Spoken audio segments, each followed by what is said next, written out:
welcome back to the synchronized podcast, 1111 podcast. Everyone just breathe it in, let it out. Breathe in the good energy, let out the good energy. All right, so I hope everyone is well. Hope everyone is taking care of themselves, washing their hands and keeping up good hygiene and keeping a safe distance. All right. If you have to go out for any reason, getting a little cray-cray out there. So just drive with a high alert and, give into love and not into fear. So if you have any topic requests you'd like to hear covered on this channel, please send those to my inbox at Agent K21 Podcast on Instagram or on Instagram and Twitter at Agent K21. You can find me on all the social media platforms. You can email me, text me, fax me. However people are contacting each other, you can do that and let me know what you want to hear. And so I want to give a shout out to all the doctors, nurses, mental health counselors, anyone in the healthcare field. Thank you all for your services, physical therapists, etc. Thank you all for your services and for your dedication to helping and serving the general public. Also to anyone in the field of, the fire department, the ambulance, the police officers, everyone who serves the community. I salute you all and I thank you all for your services.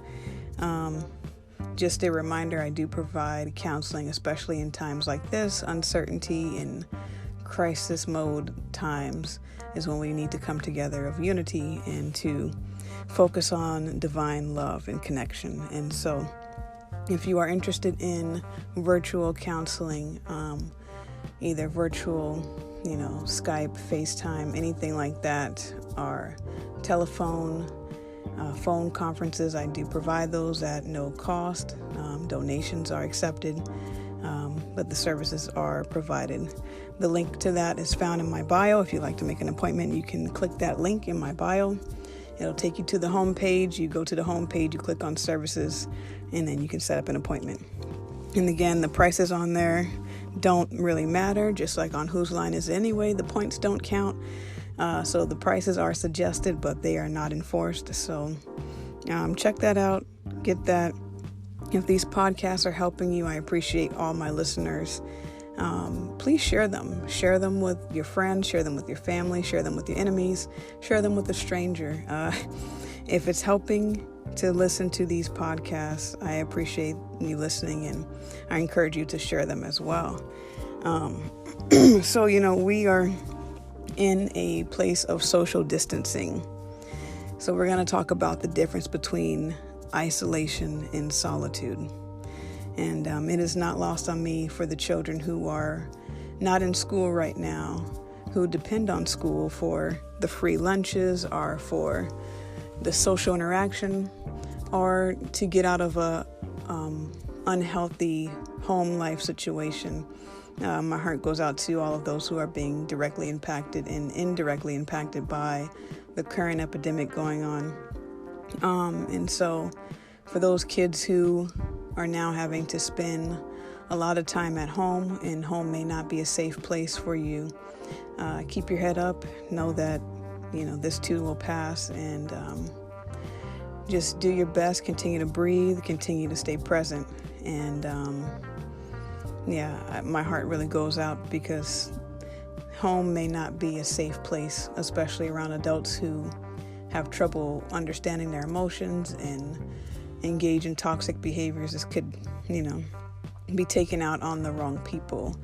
So please get help. Please talk to others. Please reach out to your strong friends. Reach out to your family. Reach out to your loved ones. Because we have always been engaging in social distancing ever since the invention of the telephone, right? We've been able to remain connected and with contact, but at a distance. So yes, let's utilize that right now, especially right now. I think a lot of times once we realize we cannot do something anymore, we long to do that even more, right? What we resist persists. So as soon as someone says, hey, we need you to stay at home, it's like, the reverse psychology of being told no makes us realize that option is being taken away. But take this time to really connect on social media, connect on talking to your friends, calling your loved ones, reaching out. And, take this time as a way to navigate new territory. Again, there's no judgment for how people want to utilize this time. There's no judgment at all, to each their own. But this time would be beneficial to tap into the love vibration, tap into the frequency of love, and going inward to really sit with oneself, as challenging as that may be. When we love ourselves, we are able to show up for others. So I understand this time of boredom. We could be overindulging in binging on TV and unhealthy foods and porn and drugs and alcohol. Again, no shame, no judgment. I say do what you do. Moderation is key, because, still show up for you and for those who depend on you, for those who love you. And hopefully you're one of those people who love you. So, again, no shame. Do your thing. Do your thing, shawty. But, let's encourage each other to fill our minds with knowledge and with wisdom and love and not fear. And that's exactly what isolation is. Isolation operates out of the fear vibration. So this time we can choose to view it as a time of solitude, which is operating out of love and peace, and choosing to be alone and have solace with ourselves and with our higher selves and with our connection to the divine and to our divinity and to the universe. Or we can choose this as a time of isolation, which is a time of fear, of chaos, panic, and control. So I'm going to dialogue with you guys of the difference between isolation and solitude. So the current administration is really vamping up on the fear vibration like nobody's business. Really vamping up on isolation. Isolation is not necessarily the key. Isolation can create a devastation in the soul because we are not created in isolation. We're not created to be in isolation. And there is a key difference between being alone and being isolated. And we're going to talk about that now because for those who, maybe have grown up in the traditional Christian faith with Adam and Eve, the Creator created a being that would be comparable to the first creation because he saw that isolation was not good. They saw isolation is not beneficial because we are made for connection. And isolation is the absence of connection. Isolation is the perpetual system of separation, the illusion of separation. And so the current world is really capitalizing on the fear and on the separation. And I say that because the current leader in charge continues to perpetuate the narrative of isolation. He's treating this as an isolated event. Even though it's affecting everyone, he's still narrating it as it's isolated to the Chinese virus. He won't even call it the coronavirus. He's calling it the Chinese virus. Isolation places blame on something as other. When people are in confinement or detained, when they are a threat, they become isolated. And the blame becomes, you're the problem, we need to isolate you. Or they are the problem and I need to isolate away from them. Either way, it's a shift of blame. And that's exactly how this person in office is talking about the scenario, blaming the Chinese and pushing it away from oneself. Anything that we push away from ourselves is not out of love, it's out of fear. To love is to embrace it as yourself. And if you're saying we're at war, we're fighting an invisible enemy, pay attention to the words that we regurgitate because words are powerful. Words are vibration speaking back into your ear. and everything that vibrates is alive. And so when you speak words of fear, it's being counterproductive to the healing that could be taking place right now. And so, I think there's enough people spreading good vibes and energy and love to counteract the fear vibration. But for those who that might be a dominant trait or a dominant way of viewing things, it might take a little bit more, conscious effort to reprogram that narrative. And isolation is about control. It's about control, You send an epidemic into the world and you can control the money chambers. You can control what people do and don't do. You control what people watch on the media. You can control the algorithms that they place in their system. And it's about controlling the masses, right? It's about controlling a scenario or a situation. When something is isolated, that is a form of control, of trying to control a situation that may be uncontrollable. So you isolate it until it calms down. And isolation, again, is creating that separation. Separation is control as well. And so recognizing how we're talking about this, are we framing it in the framework of we're fighting an invisible enemy? I mean, we got people out here loading up on guns and ammunition, and that is just continuing to echo the vibration of fear. When people are afraid, they do things irrationally often. And, we do have our survival instincts. Yes, we have those. But when we operate out of fear, a lot of times it's what's underneath that fear that's the driving force. And so when we isolate, it's counterproductive to who we are as a species, because we're made for connection. We're made for creativity and for unity. And so isolating, locking ourselves away, that's what can drive people to the state of insanity. It's because we need connection. And we can be connected and still be alone. And I know that seems odd, but it's not. I mean, it may seem that way, but it's actually a very real thing. And so isolation creates fear, is operating from the fear vibration. When you think about the movie Castaway with Tom Hanks, and sending my love out to Tom Hanks and his family who, have contracted the illness, sending out my love to them as well. But in the movie with Tom Hanks, Castaway, he created a friend for himself named Wilson, a volleyball, right? He created that because of the isolation. He did not want to be alone. And even though Wilson could not talk back to him, it gave him comfort because he wasn't alone anymore. And so isolation is, again, fear has caused more pain than anything ever will.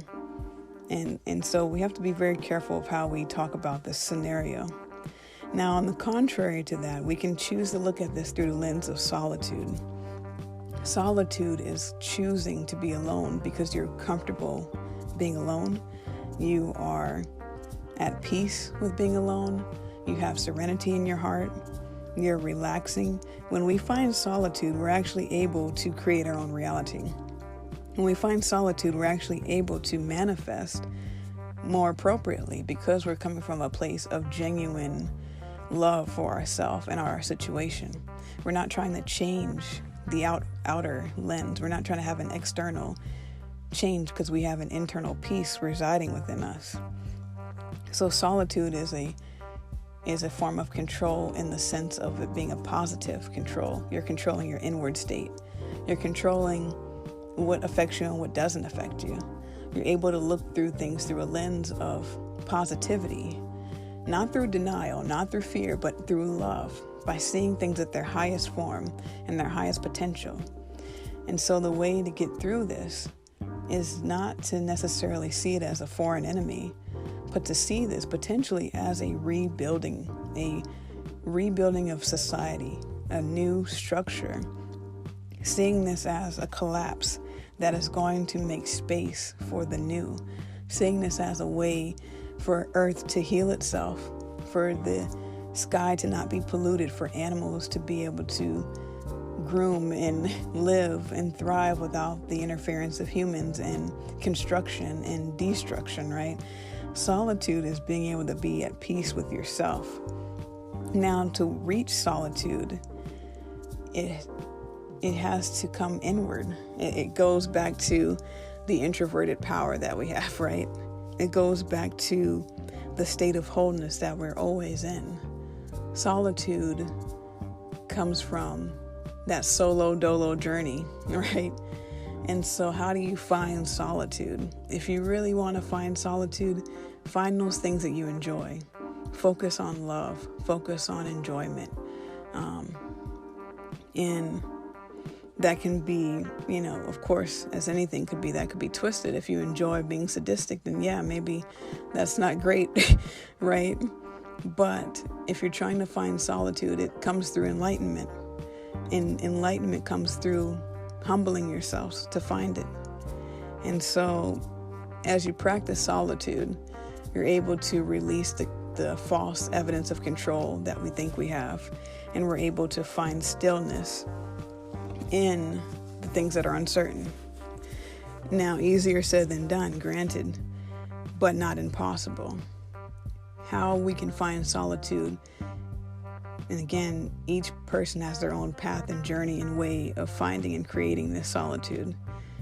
I think the best way, or a way, is through self-love, a journey of self-discovery, a journey of being able to sit with yourself. Can you sit with yourself without distracting yourself? Can you sit with yourself without disassociating?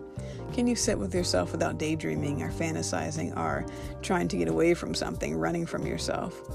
If you can do that, then peace and solitude is right around the corner. It's right there waiting for you. And we don't really teach people how to be okay with themselves. We can be very self-critical and judgmental of our own selves and our worst enemies. So finding solitude, we have to dig through the shadow work, the inner child work, have to dig through the past conditioning that we've been given, that we voluntarily came in here for, or that we received upon our inheritance. And the way we can move through that is by seeing the greatness in all of us. And it starts by seeing it within ourselves. So may this time be a time of finding peace, finding solitude, reframing how we view the situation, changing the narrative, maybe not repeating harmful words. Now, different words will resonate differently for people. Find what resonates with you. Again, take what resonates, leave what doesn't. And if you are needing some assistance during this time to navigate, I would encourage you to reach out, whether it's to me, whether it's to another professional. Take the time for yourself to get help and to help yourself. And so I'm going to provide my telephone number that you guys can reach me at. You guys can text me the code word 1111. Text me 1111 to the phonetic alphabet that I'm going to leave here, and we can be well on our way. So that number is Romeo kissed Sierra, Charlie tangled Juliet, Yankee uniform, the +sign Foxtrot. Again, that's Romeo kissed Sierra, Charlie tangled Juliet, Yankee uniform, +sign Foxtrot. And text me 1111 to let me know if you would like counseling services, and I will tell you how to set that up, how to donate, etc. Use this time as a way of rebuilding, reinventing the wheel, because after this, you can't go back. You can't go backwards. Something new is going to come in place after this. Everyone take care. Be well. Stay encouraged. Read. Listen to positive music. Stay active. Do your thing. Encourage one another. Love one another. And there's good in everything. So find the silver lining, regain the peace. I know these times are uncertain. It can be anxiety provoking and all kinds of things, but rest assured, we're well on our way. If you need help, I'm available. I'm here for you all. And be well. Until next time.